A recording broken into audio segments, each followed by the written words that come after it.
소서 5장 22절에서 24절까지 보겠습니다. 아내들아 너희 자신의 남편에게 복종하기를 주께 하듯 하라. 이는 남편이 아내의 머리됨이 그리스도께서 교회의 머리되심과 같기 때문이니 그분께서는 그 몸의 구주시니라. 다 같이요. 그러므로 교회가 그리스도께 복종하는 것 같이 그렇게 아내들도 모든 것에서 자기 남편에게 복종하게 할지니라. 아멘. 오늘은 복음에 합당하게 하는 아내, 이런 제목으로 여러분에게 말씀을 드리겠습니다. 자, 빌립보서 1장 27절에는 이렇게 써 있죠. 복음에 합당하게 하라. 이거는 복음을 받아들였다면 그 복음에 어울리게 살아가라는 거죠. 근데 복음을 받아들인 사람은요, 가정에서도 그 행실이 달라집니다. 특히 한 아내가 복음을 받아들이면 그 아내의 행실이 바뀌게 되는 거죠. 달라지는 거예요. 어디에 어울리게 되냐면 복음에 어울리는 행동을 하게 되는 거죠. 자, 복음에 합당하게 하는 아내는 어떻게 합니까? 오늘 성경에 보시면 22절에 보세요. 한번 읽어볼까요? 아내들아 너희 자신의 남편에게 복종하기를 주께 하듯 하라. 자, 복음에 합당하게 하는 아내는 남편에게 복종합니다. 하나님의 말씀이 그렇게 말하고 있죠. 그래서 이 말씀을 보면 아내의 행실이 어떠해야 하는지 보여주는데 특히 거기다가 주께 하듯 하라 그렇게 돼 있어요. 그럼 이 말은 무슨 뜻입니까? 우리에게 있어서 주님이 최고 아닙니까? 우리가 주님께 잘하려고 하지 않습니까? 그렇다면 주님께 잘하려고 하는 것처럼 남편에게도 잘하려고 하라는 거죠. 주님께 하듯이 그렇게 남편에게도 최대한 잘하려고 이렇게 하라는 거죠. 그게 하나님 말씀이에요. 자, 여기 복종하다는 말은 원래 군사 용어입니다. 군대 용어죠. 그래서 복종은 다른 사람이 원하는 바에 자발적으로 따르는 걸 말해요. 아내들은 이 의미대로 남편이 원하는 바가 있다면 자발적으로 기쁘게 따르며 맞추는 게 필요한 겁니다. 여러분, 이 복종하다라는 영어 단어는 서브밋 그렇게 되어 있는데 킹제임스 성경에서 그 단어를 쓰고 있는데 이거는 원래 서브 하면 아래라는 뜻이죠. 여러분, 지하철을 우리가 서브웨이 그리죠? 아래에서 가는 거죠. 말하자면 서브라고 하는 그런 아래를 의미하는 라틴어하고요. 그 다음에 여기 이제 보내다, 던지다, 두다 이런 의미를 가진 메테레라는 라틴어가 이렇게 합쳐져서 거기서부터 나온 게 이 복종하다라는 단어가 되겠습니다. 그 말은 복종하다는 건 뭐예요? 그러니까 그 사람 밑에 두다, 놓다, 거기에 이렇게 이제 놓다, 던지다 이런 의미가 있다라고 하는 거죠.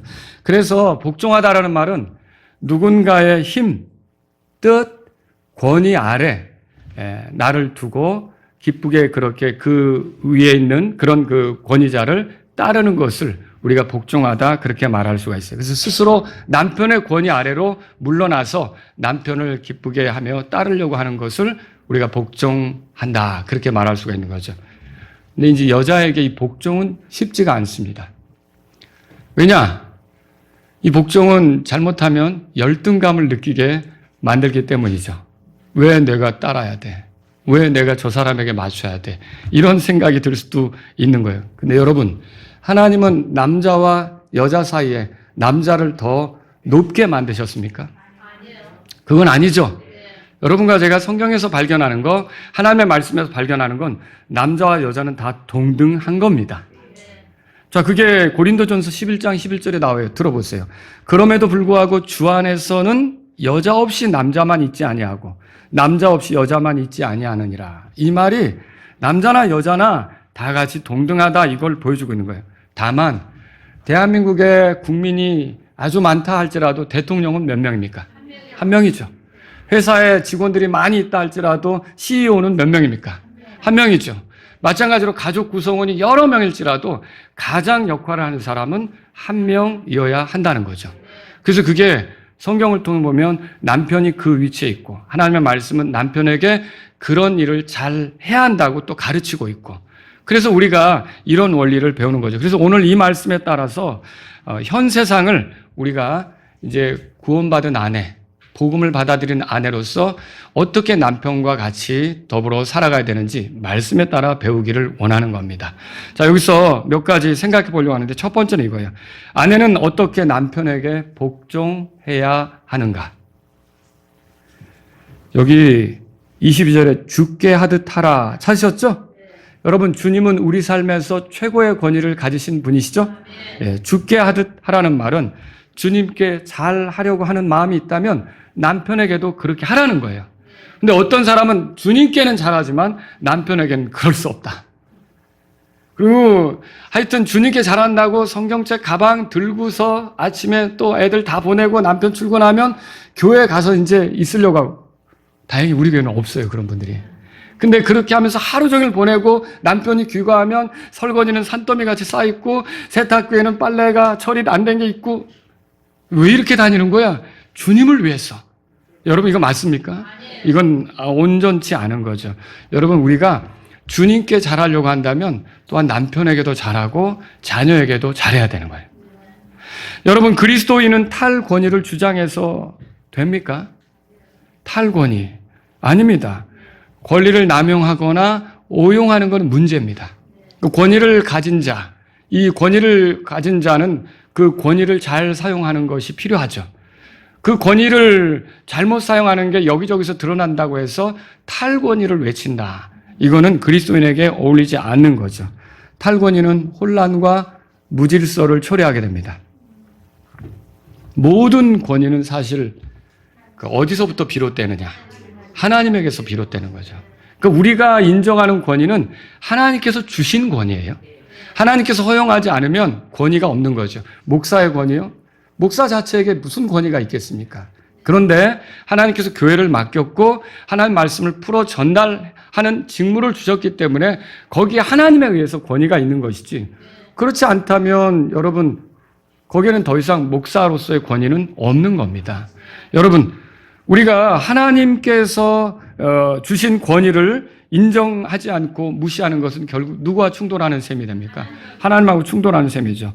하나님의 계획에 의해 우리가 살아가는 영역에 여러 권위들이 있다는 걸 알 때, 이거는 이제 국가에도 있고 또 가정에도 있고 또 교회에도 있고 우리가 배우는 현장에도 있고 권위가 있잖아요. 직장에서도 있는 거예요. 그러니까 종들아, 상전들에게 어떻게 해야 되는지 눈가림만 하지 말라, 이런 말들은 일터에서도 권위가 있는 거라는 거죠. 이런 모든 것들은 주님께서 우리 사회를 질서 있게 하기 위해서 주신 거라는 거죠. 그래서 저와 여러분들은 권위를 해체시키려는데 가담해서는 안 되는 겁니다. 권위를 존중하고, 권위를 가진 자는 남용하지 않고 오용하지 않고 월권하지 않고 잘 사용하려고 하고, 이런 것들이 필요한 거죠. 예를 들어서 교사의 권위가 이제 바닥에 떨어진다. 그럼 아이들을 잘 가르칠 수 있겠습니까? 예, 아이들 가르치는 것은 어렵게 되겠죠. 그러니까 아이들의 권리라는 거, 인권이라고 하는 거, 이런 것들에 치중한 나머지, 그러니까 이게 인간이 하는 문제가, 인간이 일을 벌이는 게 항상 부작용이 있어요. 한쪽만 보는 거죠. 한쪽만 보는 게 문제인 거예요. 자, 이 교사가 잘못된 권위를 가지고 아이를 때리거나 학대하거나 또 차별하거나 이러면 안 되죠. 근데 그게 이제 너무 싫다는 뜻으로 이제 아이들의 권리를 존중해서 교사의 권위를 완전히 무시해버리면 가르칠 수 있습니까? 가르칠 수가 없는 거죠. 여러분, 하나님께서는 혼란의 창시자가 아닙니다. 그래서 하나님께서는 이 세상에 권위를 두시고 그 권위를 따라 질서 있게 되는 것을 원하시는 거죠. 군대라고 하는데 군대가 다 병사만 있는 거예요. 그럼 어떻게 싸우겠습니까? 누가 앞에서 명령하고 누가 앞에서 지휘하겠습니까? 군대에도 이렇게 이끄는 지휘관들이 다 있는 거란 말이죠. 그러면 군대가 잘 싸우기 위해서는 지휘관의 통솔에 맞게 움직이는 훈련이 돼야 되는 거죠. 그렇게 안 되면 오합지졸인 군대, 우리가 소위 왜 그랬는지 모르겠지만 당나라 군대, 이렇게 부르는 일이 벌어질 수가 있다는 것이죠. 그래서 여러분과 저는 권위를 존중해서 이렇게 살려고 하는 훈련이 돼야 된다는 거죠. 자, 모든 권위 중에 최고의 권위는 뭐예요? 하나님의 권위죠. 그리고 하나님의 말씀의 권위를 존중하도록 하기 위해서 하나님께서는 우리에게 각각 이렇게 주어진 권위들에 훈련하고 거기에 맞추는 그런 삶이 되기를 원하는 거예요. 그런 것들이 잘 될 때 최종적으로 하나님의 말씀의 권위에도 이제 존중하면서 나아갈 수가 있겠죠. 더 높으신 분이니까. 그런데 여러분, 그렇지 않게 되면 어떻게 되겠습니까? 이 땅에서 권위를 해체시키면 최고로 높은 권위인 하나님, 그 권위 하나님께 있죠. 그리고 하나님의 말씀의 권위조차도 우습게 알고 가볍게 여기는 그런 일이 벌어질 수가 있다는 거죠. 그래서 하나님은 우리가 권위를 존중하면서 살기를 원하는 거예요. 하나님께서는 사람들이 성경 기록의 권위를 존중하기를 바라시는 거죠. 그래서 성경의 다양한 권위들을 보여주시고 그 권위에 맞게 살아라. 그런데 오늘은 성경에서 아내에게 남편과 동등하지만 가장으로서 집안에서 누구에게 권위가 있다는 겁니까? 남편에게 권위가 있기 때문에 남편에게 복종하라 이렇게 성경이 말하고 있는 거죠. 그러니까 남편의 권위를 무시하지 말라. 남편의 권위를 존중하라 이렇게 말하는 거죠. 그리고 또 어떻게 해야 합니까? 자, 여기 보세요. 그 33절에 가보세요. 33절. 다 같이 읽겠습니다. 그럼에도 불구하고 너희 모두 각 사람이 자기를 사랑하듯 그처럼 개별적으로 자기 아내를 사랑하고 아내는 주의하여 자기 남편을 뭐라고 돼 있어요? 존경하라 그렇게 돼 있어요. 여러분은 남편을 존경하십니까? 아니, 존경할 구석이 있어야지. 이럴 수도 있어요. 근데 여기 존경이라고 하는 건 존중하는 마음, 애정을 가지고 대하라는 것이죠. 근데 여기에 이렇게 하기 전에 남자들도 아유, 오늘 들었지? 여러분 또 운전하면서 가면서 그러면 안 돼요. 또 아내 보면 존경하래잖아. 그러면 또 신호도 위반하고 싸움 날 수도 있어요. 근데 여기 보세요. 여기 뭐라고 돼 있어요? 남편들에게도 개별적으로 자기 아내를 이거 남편도 해야죠. 그러니까 나는 사랑을 안 하고 존경만 해. 그러면 또 안 되는 거죠. 그렇죠? 그런데 어쨌든 아내들은 자기 남편을 존경할 수 있어야 돼요. 애정을 가지고 존중하는 마음으로 대할 수 있어야 된다는 거죠. 그래서 성경은 이렇게 아내들에게, 남편에게 자, 복종하라, 그리고 존경하라 이렇게 말하고 있어요. 여러분들이 그런 삶을 살 수 있기를 바랍니다. 그러면 왜 이렇게 남편에게 복종하고 존경해야 합니까? 자, 이거는 이제 그 몇 가지로 정리할 수 있는데 첫 번째는 뭐냐면 이렇게 하는 게 복음이 보여주는 바대로 행동하는 거예요. 여러분 복음을 받으셨죠? 그러면 우리가 복음에 합당하게 살아야 되잖아요. 근데 복음이 이거를 보여주고 있는 거예요. 그럼 내가 복음으로 죄사함만 받은 게 아니라 복음이 비춰주는 삶도 살아갈 필요가 있는 거죠. 자, 23절로 가보세요. 23절. 다 같이 읽습니다. 이는 남편이 아내의 머리됨이 그리스도께서 교회의 머리 되심과 같기 때문이니 그분께서는 그 몸의 구주시니라. 자, 여기 보니까 그리스도께서 머리고 교회는 그 몸이라고 돼 있어요. 이 복음에 의해서 우리가 예수님과 어떤 관계를 누리게 됐느냐? 우리가 몸을 이루면서 그리스도를 머리로 삼는 그런 우리가 된 거죠. 복음에 의해서 우리가 그렇게 된 거예요. 근데 교회는 어떻게 합니까? 여러분, 교회는 그리스도를 따를 수밖에 없는 거죠. 그리스도를 따르지 않으면 교회가 아니죠. 이단들은 뭐예요? 그리스도를 따릅니까? 자칭 그리스도를 따르죠. 엉뚱한 그리스도를 따르죠. 이렇게 속이는 그런 자들을 따라가는 게 이단인 거죠. 우리가 정말 교회라면 그리스도를 따르는 거예요. 그런 것처럼 여러분, 이게 여기서 우리가 어떤 원리를 배우느냐? 남편은 아내의 머리고 아내는 남편의 몸이고 이런 관계를 여기 보는 거죠. 자, 머리다, 몸이다. 이거는 뗄래야 뗄 수 없는 관계를 설명하는 표현이기도 합니다. 그런데 이거는 누가 리더고 누가 헬퍼인지를 보여주는 거예요. 누가 이끄는 자고 누가 돕는 자인지를 보여주는 거예요. 자, 누가 이끄는 자입니까? 교회에서는 예수님이시죠. 그리고 주님의 사역에 협력하는 건 누굽니까? 교회죠. 교회죠. 마찬가지로 부부 사이에서 누가 이끄는 역할을 해야 합니까? 여기 남편이 중요한 거죠. 자기 이끄는 역할을 망각하면 하나님이 주신 기회를 가볍게 여기는 어리석음에 빠지는 거예요. 여러분, 우리 결혼하지 않은 형제들도 그냥 결혼한다는 게 아니라 내가 결혼해서 가정을 만들게 되면, 가정을 얻게 되면 결국은 내가 이끄는 자로서 내 아내와 내 자녀들을 이끈다는 그런 생각을 가지고 결혼 문제를 접근하셔야 돼요. 이런 준비가 전혀 안 돼가지고 그냥 내 옆에 액세서리처럼 내 아내를 두거나 내 아내가 있음으로써 내가 뭐가 이렇게 주가가 더 올라가는 것처럼 보이거나 이런 식으로 생각하면 안 된다는 거죠. 하나님이 남자를 가정의 인도자로 세우는 것은, 여러분 가정의 한 남편으로 아버지로 세우는 것은 그 가정을 이끌라고 하는, 그 가정을 잘 이끌어가라고 하는 기회를 주시는 거예요. 이거를 놓치면 안 되는 거죠. 그래서 우리 자라나는 학생들도 그리고 청년들도 내가 결혼하게 되면 단지 예쁜 여자만 만난다가 아니라 준비된 사람을 만나서 가정을 잘 이끄는데 그 아내의 도움을 받아서 가정을 잘 이끌겠다, 이런 생각을 하셔야 되는 거죠. 한번 고린도전서 찾아보세요. 고린도전서 11장. 고린도전서 11장. 자, 거기 3절에 남자와 여자의 관계를 이렇게 설명하죠. 3절 읽겠습니다. 그러나 나는 너희가 알기를 원하노니 각 남자의 머리는 그리스도시요 여자의 머리는 남자요 그리스도의 머리는 하나님이시니라. 자, 여자의 머리는 누구라고요? 남자라고 돼 있어요. 남자의 머리는요? 그리스도라고 돼 있어요. 그리스도의 머리는 하나님이라고 돼 있어요. 여러분 이 원리를 여러분이 잘 보셔야 됩니다. 자, 머리가 될 때, 머리가 있을 때 몸은 머리에 맞춰야 돼요. 가장 심각한 문제는 머리하고 몸이 따로 노는 거예요. 사람도 그런 경우가 있죠. 자, 그런 경우는 우리가 장애가 있다라고 얘기하는 거죠. 그리고 그런 경우는 우리가 어떻게 보면 돌봐줘야 될 경우가 되는 거죠. 근데 정상적인 사람은 어때요? 머리가 생각한 대로 몸이 움직이는 거죠. 근데 머리하고 몸이 따로 논다. 그럼 그 문제가 있는 거예요. 마찬가지로 남편하고 아내가 따로 간다. 이것도 역시 문제가 있는 부부라는 거죠.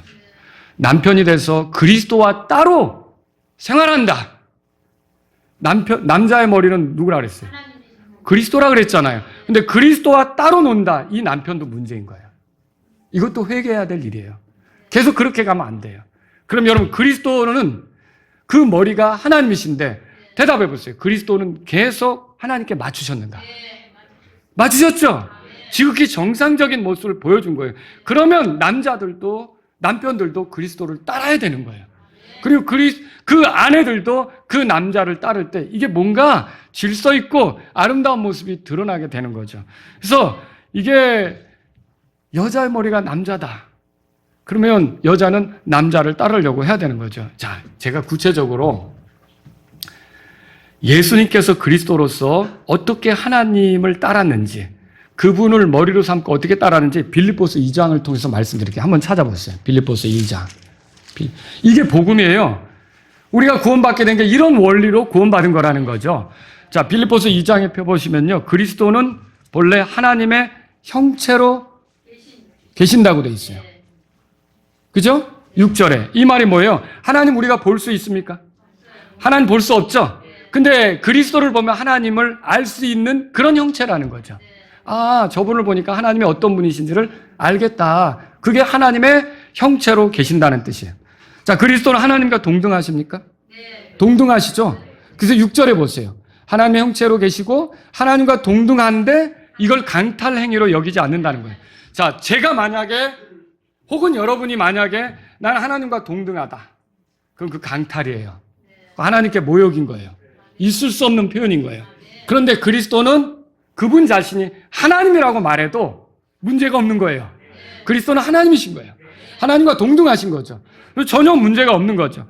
그런데 이런 그리스도가 갑자기 성경을 보니까 7절에 보세요. 무명한 자가 됐어요. 무명하게 됐다고 돼 있죠? 저 종의 형체를 취하셨어요. 사람의 모습이 되셨어요. 또 8절에 사람의 모양으로 나타나셨어요. 왜 그렇게 하셨어요? 여기에 하나님의 뜻이 있기 때문에 그래요. 하나님은 죄인을 구원하는데 희생물이 필요했어요. 흠없는 희생물이 필요했어요. 죄인들을 위해 피 흘리는 희생물이 필요했어요. 그런데 사람들 중에는 대신 죽어줄 만한 위인이 없어요. 모든 사람이 죄를 지었어요. 하나님의 영광에 이를 수가 없어요. 죄를 짓지 않는 의인은 하나도 없는 거예요. 그러면 결국 인간은 절망할 수밖에 없는데 하나님께서 계획하신 건 뭐냐? 바로 이 아들이신, 말씀이신 그분이 육체가 되셔서 그리스도로 이 땅에 오셔서, 메시아로 이 땅에 오셔서 우리를 대신해서 죽는 거, 우리를 대신해서 피 흘리는 거, 이게 복음이잖아요. 우리를 위하여, 우리 죄인인 우리를 인하여서 죽으시고 묻히시고 부활하는 거, 이걸 원하셨던 거죠. 자, 예수님 순종하셨습니까? 이 겟세마네 동산에서 기도할 때 뭐라 했어요? 내 뜻대로 마옵시고, 뭐라고 됐어요? 아버지의 뜻대로. 여러분, 머리신 하나님께 온전히 맞추는 그 모습, 그걸 여기 8절 여러분이 찾으셨으면 자기를 낮추시고 뭐라고 돼 있어요? 죽기까지 순종하셨으니. 이게 하나님을 머리로 삼으신 그리스도가 보여준 모습이라는 거죠. 죽기까지 순종했다. 이렇게 순종한 부부가 또 있어요. 아브라함과 사라죠. 사라도 그렇게 했어요. 그 믿음의 여자죠. 그죠? 여러분, 이 원리를 우리가 배워야 돼요. 아, 이렇게 해서 내가 죄사함 받고 이런 걸로 내가 구원받고 그랬다면 내가 아내로서 내 남편에게 그리스도를 따라야 된다. 왜냐하면 그분만 죽은 게 아니라 그분 안에서 나도 죽었고, 그분만 살아난 게 아니라 그분 안에서 나도 생명의 새로운 가운데 살았고, 내가 그분과 연합해서 그분이 내 안에서 사시는 삶을 산다면 나는 그분과 별개의 삶을 살아서는 안 된다라고 생각하고 자기 남편을 따라야 되는 거죠. 자기 남편을 존경해야 되는 거죠. 자기 남편에게 복종해야 되는 거죠. 이것이 여러분과 제가 그리스도인 아내라면 배워야 될 원리가 된다는 거죠. 그럼 복음은 예수 그리스도께서 성경 기록대로 우리 죄 때문에 죽으셨고 묻히셨다가 셋째 날에 부활하신 거 말하는 거 아닙니까? 근데 예수님이 십자가상에서 죽으실 때 우리를 구원하기 위해서 그렇게 한 거죠? 우리의 죄 용서를 위해서 그렇게 한 거죠? 하나님과 동등하시지만 하나님의 뜻이 그러하니까 어땠어요? 낮추신 거죠. 똑같아요. 남편하고 나는 동등한 거예요. 그렇지만 남편의 어떤 뜻이 있을 때 내가 거기에 돕고자 낮추는 거예요. 거기에 맞추고자 내가 낮추는 거예요. 이거를 우리가 성경을 통해서 보게 된다는 거죠. 복음에는 이런 하늘 아버지의 권위를 존중하신 예수님의 모습이 들어있어요. 이런 모습을 이해한다면 그리스도인 아내, 복음을 받아들인 아내, 복음에 합당하게 한다는 건 뭐예요? 자기 남편에 대해서 존경하고 복종하고 따르려고 해야 된다는 거죠. 이거는 또 남편도 그런 걸 받으려고 한다면 남편도 그리스도를 머리로 해서 그리스도를 따라야 되는 거예요. 근데 남편은 안 따르면서 나만 따르라고 한다 그러면 그것도 문제죠. 그죠? 그러니까 남편도 그리스도를 머리로 해서 따라야 되는 거예요. 그리고 그리스도는 이미 충분히 하나님을 머리로 해서 따르셨다는 거죠. 이 원리가 이루어져야 되는 거죠. 복음을 믿고 구원받은 사람들이 모여 교회를 이루죠. 예수님 그렇게 명령하셨어요. 가라! 모든 족속을 가르치라. 또 아버지 아들과 성령 이름으로 침례를 주라. 그 다음에 한 게 뭐죠? 내가 너에게 명령한 모든 것을 가르쳐 지키게 하라. 자, 교회는 사실 엄밀히 말하면 새로운 법을 만드는 모임은 아니에요. 우리가 질서 있게 하기 위해서 어떤 규칙을 정하지만 여러분, 우리가 에티켓으로 말하는 것은 뭐 지키지 않으면 우리가 출교를 당하거나 그런 건 아니잖아요. 근데 여러분, 우리가 믿는 바 이런 것들을 얘기할 때는 어때요? 그걸 우리끼리 그냥 머리 맞대고 만들어내는 게 아니라 성경에서 뭐라고 말하는지를 가져다가 정리하는 거 아닙니까? 그러니까 우리는 교회로서 어떤 일을 하는 거예요? 이 교회로서 하는 일은 예수님이 원하시는 바가 뭔지를 맞추어 우리가 거기에 어울리게 살아가려고 하는 거라는 거죠. 그래서 사실 교회는 실행하는 기관이고, 그리고 예수님은 우리에게 어떻게 실행하도록 그 가르침을 주는 그분이시라는 거죠.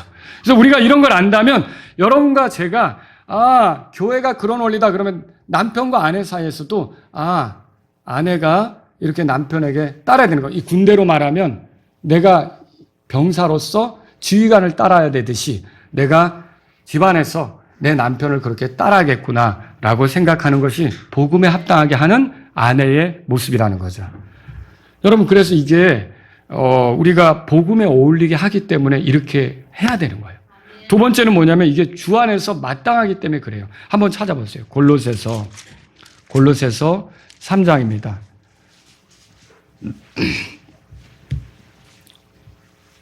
18절입니다. 18절. 근데 여러분이 말씀을 들을 때는 이런 거 있어요. 남편은 들었지. 오늘 집에 가면서 이제 운전하면서 들었지. 복종하라잖아. 말이 그렇게 많어. 이렇게 하면 안 된다는 거죠. 이건 이제 남편은 어디에 적용해야 돼요? 내가 그리스도를 머리로 했다면 거기에 따라야 된다. 아내는 또 어때요? 당신 그리스도를 머리로 하는 삶이 그게 뭐야? 이렇게 하면 안 되고 내가 또 해야 될 걸 나에게 적용해야 되는 거죠. 여러분이 성경을 다른 사람에게 이렇게 받지라고 이렇게 적용하라고 이렇게 하는 것보다 나에게 주어진 말씀을 적용하기 시작하면 기적이 나타납니다. 놀라운 일이 벌어지는 거죠. 자, 골로새 3장 거기 18절을 다 같이 읽겠습니다. 아내들아 너희 자신의 남편에게 복종할지니 그것이 주 안에서 뭐라고 돼 있어요? 주 안에서 마땅하다 그렇게 돼 있어요. 여기 마땅하다라고 하는 영어 단어는요. 노아 웹스터 사전에 의하면 적합하다, 어울리다, 품이 있다. 그렇게 말하고 있어요. 자, 그렇게 하는 것이 아내에게 어울리고 적합하다. 그런 뜻인 거죠. 자, 어울리지 않는 옷을 입었을 때 우리 뭐라 그랬죠? 왜 저렇게 입고 다니지? 이게 나이가 들어가면 또 나이에 어울리는 색깔이 있잖아요. 근데 또 그런 것도 있더라고요. 여러분이 또 그런 걸 좋아하실지 모르지만 한 70대 중후반 됐는데 빨간 투피스를 입고 빨간 빼딱구두를 신고 또 그냥 아주 그 백도 아주 굉장한 걸 들고 이렇게 걸어가면 어떻게 생각하세요, 여러분? 이게 자기에게 또 어울리는 게 있잖아요. 제가 이번에 공항에서 기다리는데 어떤 외국인인데 거의 스타킹을 입은 거예요. 그리고 아무것도 두르지 않은 거예요. 레깅스. 왜 저러고 다니시지? 이거 어울리지 않는 게 있단 말이죠. 여러분, 그런 것처럼 아내가 남편에게 복종하지 않으면 어울리지 않는 거라는 거예요. 그런데 남편에게 복종하면 뭐예요? 그게, 잘 어울린다. 적합하다. 이렇게 말할 수 있는 거라는 거죠. 옷맵시가 아름답습니다. 이렇게 말해주는 것처럼 아내가 남편에게 복종할 때 참으로 아내다우십니다. 그리고 어울리십니다. 적합하십니다. 이렇게 말해줄 수 있다는 거죠. 그래서 아내가 남편에게 이렇게 복종하는 것이 마땅하다. 마땅하기 때문에 그래야 된다. 세 번째로요. 이게 남편을 얻는 길이기도 해요. 굉장히 중요합니다. 베드로전서 3장 펴보세요. 베드로전서 3장. 베드로전서 3장. 1절입니다. 1절. 다 같이 읽겠습니다. 읽습니다. 마찬가지로 너희 아내들아, 너희 자신의 남편들에게 뭐라고 되어 있어요? 복종하라. 이것은 누가 말씀에 순종하지 아니하여도 아내들의 말 없는 행실로 말미암아 그들 또한 얻고자 함이니 그랬어요. 여러분 가운데 혹한 남편이 말씀에 잘 순종하지 않는다고 해도 이런 주님의 말씀에 따라 움직일 때는 여기 성경에 얻을 수 있다는 희망을 보여주고 있어요. 그 남편을 얻을 수 있다. 그렇게 해서 여러분, 남성 우월주의 하나님의 뜻입니까? 아닙니다. 지금이 어느 때인데 그렇게 했다면 장가가기 힘들어요. 남성 우월주의는 버리셔야 돼요. 옛날같이 물떠와 굶을 각오하셔야 돼요. 그런 사람은 어디 아내에게 물떠와 그래요. 자기가 좀 힘들면 이렇게 좀 아프다 그러면 물 좀 떠다 주실 수 있나요? 사정을 해야지. 물떠와. 밥 다 먹었어요, 이제 그 사람은. 네. 그 아내에게도 잘해야 되는 거죠. 그죠? 그리고 뭐 차려. 나도 할 수 있으면 해야 되는 거 같이 요즘은 그런 거예요. 이게 남성 우월주의에 빠진 거 이런 것은 성경이 가르치는 바가 아니에요, 사실은. 근데 이 남성 우월주의에 뒤어가지고 페미니즘으로 가는 건 어때요? 그것도 아니죠. 저는 지금도 이해할 수 없는 게 그게요. 왜 여성 전용 칸만 있을까? 남성 전용 칸도 있으면 그럼 마땅하지 않는가? 왜 여성 전용 주차장만 있을까? 왜 남성 전용 주차장은 없는가? 아니, 그게 오히려 더 남성을 차별하는 것처럼 느껴질 때도 있다는 거죠. 유별나게. 여러분, 사실은 여자들을 위한다는 것이 오히려 더 불편한 세상이 되게 하는 것도 있어요. 그 페미가. 그러니까 어느 쪽이든 극으로 가면 안 되는 거예요. 극으로 가면 안 되는 거예요. 남자들은 남성 우월주의를 버려야 되는 거고, 여자들은 어때요? 페미 사상 같은 것들에 빠져들면 안 되는 거죠. 남존여비. 옛날 어른들. 예. 제가 뭐 아들 낳으려고 이렇게 아들만 셋 낳은 게 아니에요. 하나님이 주셔서 그렇게 한 거지. 제가 딸 난 사람도 부럽다니까요. 예. 황상희 목사님 같이 세 딸이 있는 경우도 있는데. 근데 여러분, 이게 남존여비 이거는 옳지 않은 거예요. 이건 유교 사상 가운데 있었던 거죠. 근데 하나님은 이걸 원하지 않습니다. 여러분, 성경을 알고 복음을 알면 아내는 어떻게 할까요? 베드로전서 3장 7절 보세요. 남편은 어떻게 할까요? 남편은 아내에 대해서 3장 7절 다 같이 읽습니다. 마찬가지로 너희 남편들아 지식에 따라 그들과 동거하고 아내를 더 약한 그릇이요 또 생명의 은혜를 함께 상속받을 자로서 뭐라고 돼 있어요? 존중할지니 이것은 너희 기도가 방해받지 않게 하려 하며. 아내를 어떻게 하는 거예요? 존중하라고 돼 있죠. 그러니까 그리스도인 남자들은 아내를 어떻게 하는 거예요? 우습게 보면 안 돼요. 무시하면 안 돼요. 제껴놓으면 안 돼요. 쳐다보지 않고 또 따뜻한 사랑을 주지 않고 이렇게 하면 안 돼요. 존중하라고 돼 있어요. 귀한 그릇같이, 깨지기 쉬운 그런 그릇같이 살살 다루듯이 그렇게 하라는 거죠. 그것도 지식에 따라. 이건 두 가지로 해석할 수 있죠. 하나는 하나님의 말씀에 따라 아내를 사랑하는 거. 두 번째는 그 지식은 아내에 대한 이해가 있어야 되죠. 뭘 느끼는지, 뭘 생각하는지, 뭘 원하는지, 뭘 고민하는지, 뭐가 힘든지 이 지식이 있어야죠. 근데 이 지식도 없이 그냥 내 수발만 들으라고 하면 이제 그 집은 이제 찬바람이 불게 되는 거예요. 그러니까 그렇게 되면 안 되는 거죠. 남편들도 아내를 존중해야 되는 거예요. 근데 여러분, 아내는 어떻게 됩니까? 오늘 아내가 남편을 존중하며 복종할 때 1절에 보니까 남편을 얻을 수 있다는 걸 보여줘요. 남편은 아내의 행실을 눈여겨보거든요. 비록 복음을 모르더라도 순종하지 않는 자 이런 거 있죠. 믿는 자들 중에도 잘 순종하지 못하는 자가 있을 수 있어요. 그런데 이제 믿지 않는 자라도요, 여러분, 아내로 인하여 믿음을 갖게 되는 경우가 있다는 걸 아십니까? 충분히 있을 수 있는 거죠. 아내의 행실을 눈여겨봐요. 나는 복음대로 하지 않는데 저 사람은 복음대로 한다, 아내가. 그러면 여기서 찔림이 되거나 나도 저렇게 해야 되지 않을까라는 성령님이 계시면 그 자극이 와요. 그게 찔림이 될 수밖에 없다는 거죠. 그런데 우리가 그런 걸 무시하고 똑같이 저렇게 불순종하는 남편에 대해서 내가 불순종하는 하나님의 뜻을 외면하는 그런 자세로 대하면 여기서 변화는 일어날 수가 없는 거죠. 여러분, 복음에 합당하게 하는 건 뭐예요? 복음을 받아들였을 때 나타나는 그 행실, 이런 것들을 보여주는 거죠. 2004년, 5년쯤에 제가 한 가정을 신방한 적이 있어요. 그 부부가 그때 식당을 했었습니다. 근데 제가 고기를 잘 얻어먹었죠. 고깃집이니까. 그때 아내는 믿었고 남편은 믿지 않았습니다.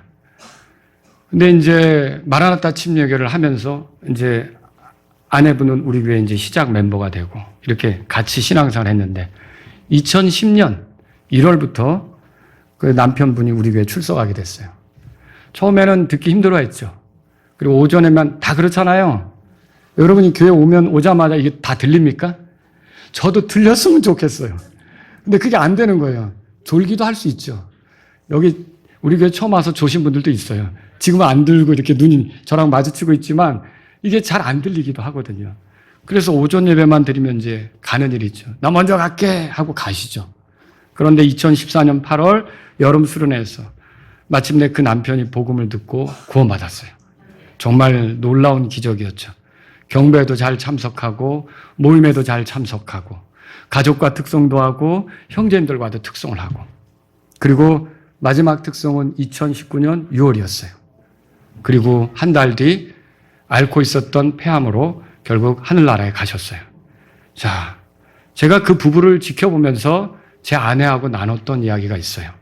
그것은 뭐냐면 저 자매님은 남편이 믿지 않는데도 남편을 무척 사랑하는구나. 그렇게 느꼈어요. 그게 굉장히 저한테는 인상적이었어요. 그리고 결국은 어때요? 그런 사랑 때문에 그 남편의 마지막 5년, 주님 앞으로 가기 전 마지막 5년을 하나님을 섬기며 하나님 말씀을 들으며 하나님을 찬양하며 이렇게 보낼 수 있는 기회를 가졌다는 거죠. 여러분, 분명히 복종하는 아내, 복음에 합당하게 남편에게 아내로서의 행실을 하는 그런 그 아내는 때로는 남편을 믿지 않는 남편까지도 얻을 수가 있다는 거죠. 여러분 이걸 믿으셔야 돼요. 복종하는 아내는 남편의 헌신을 도울 수도 있어요. 주님께서는요, 아내의 협력 속에 남편이 헌신하는 걸 원해요. 그러니까 어떤 교회 가보면 여자들만 바글바글 하는 경우 있었어요. 제가 정말 난처했던 경우는 한번 어느 월요일인가 제 아내랑 충남에 갔더니 거기에 무슨 외국 사람이 이렇게 가보신 적이 있는지 모르겠어요. 이렇게 이제 그 정원을 엄청나게 잘 꾸며놨더라고요. 정원. 거기에 막 여러 가지 화초도 심어놓고 희귀한 것들도 많이 심어놓고 이렇게 됐어요. 그날 저는 아내하고 이렇게 이제 둘이 걸으면서 이런저런 얘기하면서 산책을 했는데, 저쪽에 일단의 무리들이 이렇게 다니는 거예요. 다니는데 남자는 하나였어요. 근데 여자들은 엄청 많은 거예요. 근데 보니까 나중에 목사님 같이 찍어요. 막. 근데 저는 거기서 좀 당황스럽더라고요. 그게 좀 당황스럽더라고요. 이게 뭐냐면 어떤 교회들은 여자들만 바글바글 할 수 있다는 거죠. 여러분, 형제들이 믿는 것, 우리 자매님들 좋습니까? 기쁘십니까? 부부가 같이 섬기는 게 얼마나 감사한 일인지 알아야 돼요. 하나님은요, 이 형제들의 섬김을 아내의 조력을 통해서 이렇게 같이 하는 가운데 섬김을 하나님 받기를 원하시는 거죠. 그래서 우리 교회에 이렇게 아내된 분들은요, 말씀에 따라 복음에 합당하게 남편을 존중하고, 그리고 남편이 더 주님을 잘 섬길 수 있도록 돕는 분들이 되시기를 바랍니다. 최근에 제가 한 목사의 아내가 끊임없이 남편을 의심하는 그런 일들에 대해 듣게 됐어요. 이제 그 영상물을 보게 된 것은 목사라는 그런 게 나왔기 때문에 무슨 목사가 이런 데까지 나와서 이런 이야기를 하는가 그랬는데, 거기 얼마나 의심이 많은지 애꿎은 남동생의 세 자녀가 있는데 이 세 자녀가 혹시 목사인 내 남편의 자식이 아닌가, 아이가 아닌가 친자 검사를 해야겠다고 이렇게까지 한 거예요. 그러면 그 아이들은 뭡니까? 그 아이들이나 그 부부가 알아도 그게 불편한 얘기가 되는데, 그래서 결국은 75만 원 주고 친자 검사를 했어요. 1인당 25만 원인가 봐요. 친자 검사가 비싼 거죠. 그런데 결국은 그렇게 해서 결과는 어떻게 됐을까요? 아닌 걸로 드러났죠. 아닌 걸로 드러났는데 그냥 이분이 이제 따뜻하게, 누구에게나 그럴 수 있잖아요. 이렇게 대하는데 내 남편에 대한 의심이 강한 거죠. 내 남편에 대한. 그리고 왜 어떤 일이 있으면 동서를 두둔하고 동서편을 드느냐. 이런 것들이 못마땅한 거죠. 여러분, 그래서 그런 일을 벌였는데 제가 그걸 보면서 제 아내하고 한 말이 있어요. 저분은 목회하기 힘들겠다. 저분은 목회하기 힘들겠다. 이런 생각을 했어요. 저는 제 아내에게 감사하고 또 이렇게 사역할 수 있게 하신 하나님께 감사합니다. 여러분, 아내가 잘 협력할 때 형제들이 힘있게 주님을 섬길 수 있어요. 여러분의 그리스도인 자매님들 들어보세요. 여러분의 협력으로 남편이 주님 앞에 또 헌신하고 힘있게 섬기길 원하십니까? 그러면 돕는 자가 되시라는 거죠. 복음에 합당한 아내는요, 남편의 내조자예요. 창세기 2장에 내조자로 이불을 지으신 것이 써 있어요. 또 남편에게 미치는 아내의 은근한 영향력 때문에 이상하게 성경에서 볼 때 남편하고 아내에 대한 얘기를 할 때 누구 먼저 얘기하느냐? 아내들에게 먼저 얘기해요. 아내들아. 이게 남편이 큰 소리 쳐도요, 한 50 조금 넘어가기 시작하면 슬슬 약해집니다. 그거 아셔요? 그리고 이제 옛날에는 남편이 막 씩씩하게 걷죠. 막 빨리 와, 뭘 이렇게 꾸물거리고 그래? 빨리 오지. 그런데 나중에 어떻게 된지 아는? 남자도 여보 좀 천천히 가면 안 돼? 저도 그런 경우가 있어요. 오늘따라 이상하게 여보 조금 나 좀 맞춰줘. 이런 경우가 생긴다는 거죠. 이게 갈수록 심해져요. 자, 그런데 여러분, 어쨌든 이렇게 부부가 같이 살면서 아내는 남편의 내조자로서 하나님께서 있게 하셨다는 걸 우리가 알아야 되는 거죠. 여러분, 남편들에게 여쭙니다. 여러분, 아내의 도움에 감사합니까? 고맙다고 하셔야 돼요. 당신 옆에 있어서 기쁘다고 하셔야 돼요. 나 때문에 속상한 일도 많았지만 이날까지 참아주고 내 옆에 꾸준히 자리 지켜줘서 우리 아이들 키워주고 같이 나와 함께 주님 섬기고 있어서 감사하다고 해야 돼요. 특별한 시간들을 가질 수도 있어요. 그게 쑥스러워도 여러분이 표현하셔야 돼요. 이런 분들 있죠. 말로 해야 하나? 말로 해야 알죠. 말로 해야 알죠. 그러니까 성경에도 써 있어요. 사람이 마음으로 믿어? 거기서 끝납니까? 뭐라고 나오죠? 입으로 신하여 구원에 이른다. 아니, 하나님도 그걸 원하세요. 우리가 마음으로 믿을게요, 하나님. 그거 아니에요. 마음으로도 믿고 입으로 시인하는 것도 원하는 거예요. 근데 어디 유교 전통에 빠져가지고 그걸 말로 해야 돼? 말로 해야 안다니까요. 그래서 남자들도 고맙다. 옆에 있어줘서 감사하다. 이렇게 힘든 날이었는데 내가 속상하게 한 적도 많은데 참고 살아와줘서 정말 감사하다. 남편들도 그러실 수 있어야 돼요. 신혼인분들은 또 나는 몇 년 안 살아서 아직 그래도 이렇게 아이를 같이 키우면서 가는 거에 대해서 순간순간 남편들이 감사를 표현할 수 있기를 바랍니다. 아내인 여러분은 남편에게 복종하십니까? 내조자로서 여러분의 남편을 격려합니까? 믿음 없는 태도를 보일 때도 있죠. 집에 와서 리모컨만 만지고 있고, 저 형제는 성경을 언제 보나?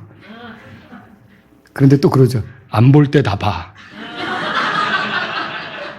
그래도 여러분 그게 싫어가지고 막 이렇게 하면서 아유 강단에 나가서 기도하는 거 보면 여러분 그거 엄청난 이제 폭풍을 불러일으키기 이제 준비하는 거예요. 이제 태평양에서 이게 뜨거운 바람이 일어나기 시작하는 거죠.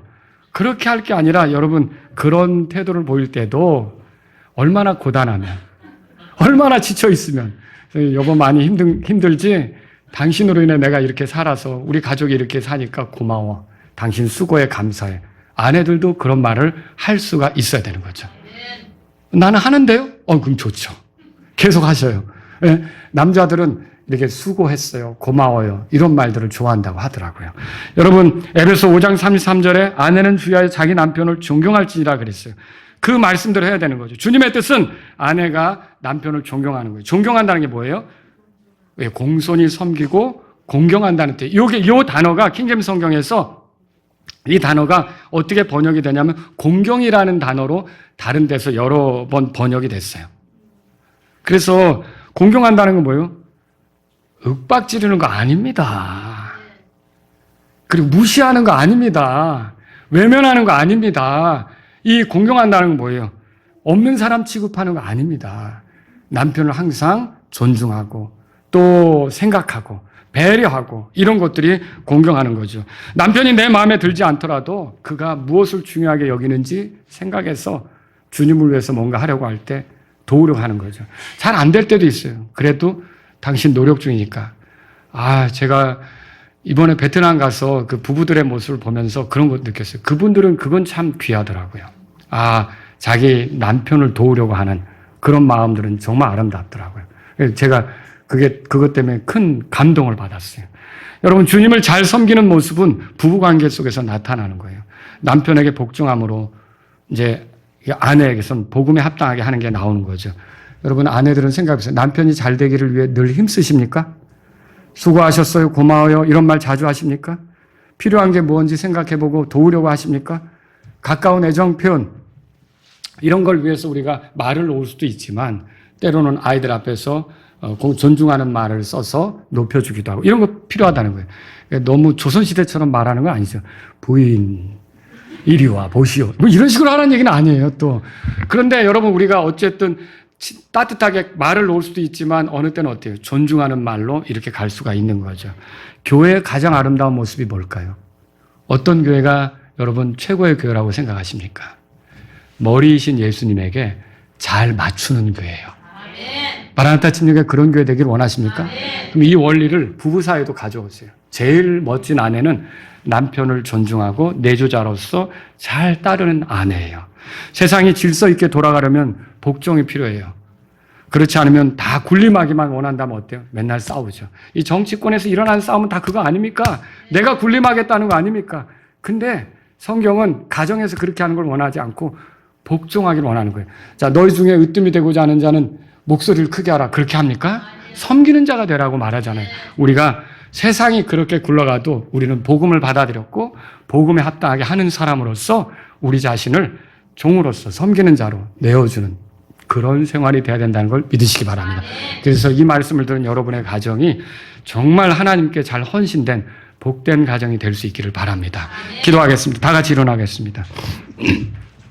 오늘 이 말씀을 들으신 여러분 가운데 하나님 아버지, 제가 아내로서 우리 남편을 더 잘 돕고 우리 남편이 주님께 헌신하도록 이렇게 뒤에서 내조하는 그런 사람이 되기를 바랍니다. 이런 분이 있다면 기도하세요. 여러분, 또 이 말씀을 듣고 여러분이 하나님, 내 남편을 위해서 오늘은 좀 기도하고 싶습니다. 내 남편이 정말 주님 그리스도, 머리이신 그리스도를 잘 따라가는 남편이 되게 해주세요. 그래서 우리가 남편을 따르는 게 부담이 되지 않고 남편을 따르는 것이 우리 가정이 즐거운 일이 되도록 도와주세요. 남편을 위해서 기도하실 분도 이 시간 주님 앞에 나아가십시오. 여러분 가운데 또 하나님, 내 아내를 이렇게 허락해 주셔서 감사합니다. 내가 아내에게 복종만을 원하는 게 아니라 정말 잘 이렇게 이끄는 그런 남편이 되기를 원합니다. 이런 분이 있다면 기도하십시오. 여러분이 결혼하지 않은 사람이라면 혹시 하나님, 내가 결혼해서 가정을 이룰 때에는 정말 아내를 존중하고 잘 이끌어가는 그런 가장이 되기를 원합니다. 이런 분이 있다면 기도하십시오. 여러분이 결혼하지 않은 자매라면 하나님 아버지, 오늘 제가 배운 말씀의 원리가 나중에 결혼했을 때 나타나서 아버지, 나를 만난 남편이 나를 만난 것이 정말 복이었고 귀한 것이었다라고 이렇게 느껴지도록 잘 도울 수 있는 아내가 되게 도와주세요. 이런 마음이 있다면 여러분 기도하십시오. 오늘 여러분의 가정을 위해서 기도하는 시간을 드리겠습니다.